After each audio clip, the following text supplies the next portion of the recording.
Hello, this is Astrologer Dawn here, and I wanted to answer the question that I had posed in the email that many of you may have received today. What's today? October the 15th, 2014.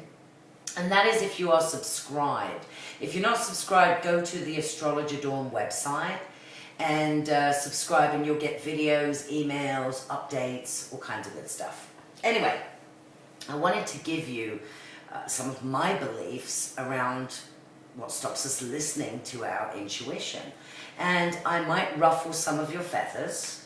Some of you may balk at the ideas that I have. I'm informing you. I want you to stay open.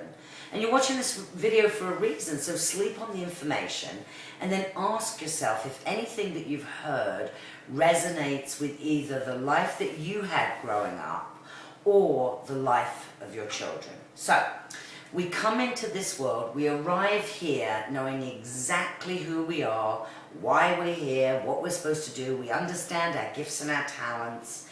And then we meet these big people called parents. Now, many times the big people decide for us what they want for us. And that may go against our intuition. You know, maybe our dad wants us to learn the piano. Our intuition says it would be much better for me and I feel more connected with learning the guitar. Or maybe you're taken to dance lessons just because you mentioned them once, but really what you wanted to do was learn to samba. You didn't really want to go to ballet lessons. So, you know, there is this whole piece of, as we start to grow, we start to second guess ourselves because these big people are telling us what it is. No, you'll love dancing. Oh, you'll love the piano. It was so much fun when I learned it. Now, what we're learning from the minute that we're born. So, you know, some of us learn very quickly to communicate so that we can get our needs met by the big people. We learn to walk, to talk, to eat on our own, go to the bathroom, socialize, colors, numbers, letters, and more. We get interested in a lot of different things when we're children. Painting, catching butterflies, measuring everything, cooking, dancing, and all the other things in the world that we can find of interest. Now, if our parents have time and desire, we might be supported in our passions. With classes and being with other people who love the same things. Most of the time, the big people's needs override our intuition. They somehow have decided what we need to know and steer us in that direction. Now, the next thing that happens to us is we find ourselves in this huge building that looks like a prison with 30 kids of the same socioeconomic background for 12 years. And we have to ask permission in this place for natural bodily functions. We can only eat when the big people say so. We're shuffled back and forth every 40 minutes to memorize and regurgitate information for gold stars or grades. It doesn't matter if we're interested. Somebody somewhere has decided what we need to learn, memorize really.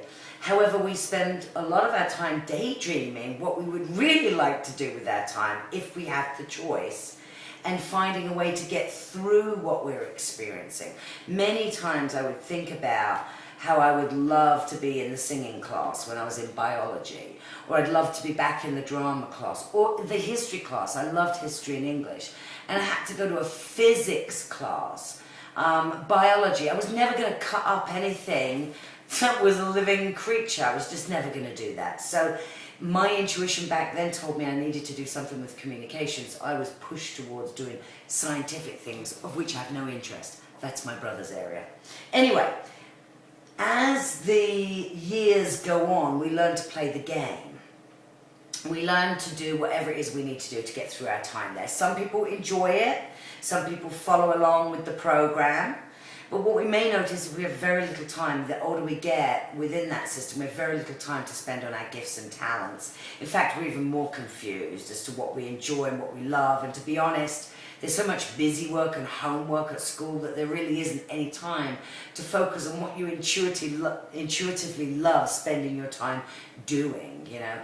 During your prison time, you learn that you need to go on to another kind of prison. It's an open prison though. It's about 4 years, so that you can get a degree that primarily allows you to work for other people. And it's important you follow that degree because that will bring you money. Doesn't matter if it brings you joy or happiness, it's only important if it brings you money. And make money you will need to. The average cost of a 4-year 4-year private college education in the USA, $120,000. State school, about $36,000. So now you're about 23.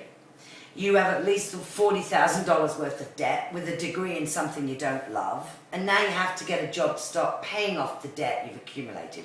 Once in the job, you've got to have a car and a car loan and credit cards that you're going to need to use to furnish your apartment. And before you know where it is, you are sitting in the accounting office of sick and tired, wondering how you got here and what happened to your dream of becoming an interior designer, or living in Italy and translating, or spending time creating more beautiful art to sell at galleries, or whatever else your intuition has informed you is more of you.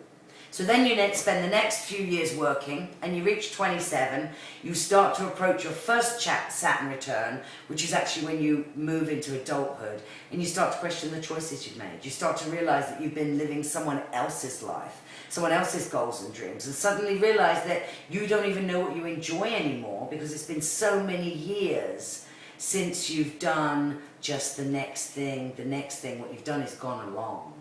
So then in the middle of your Saturn return, a really rough time of your life, you come to me so that I can help you unravel all the messages that you've received about what you should do, and help you connect back with your intuition so that you can really show up in this world as you truly are.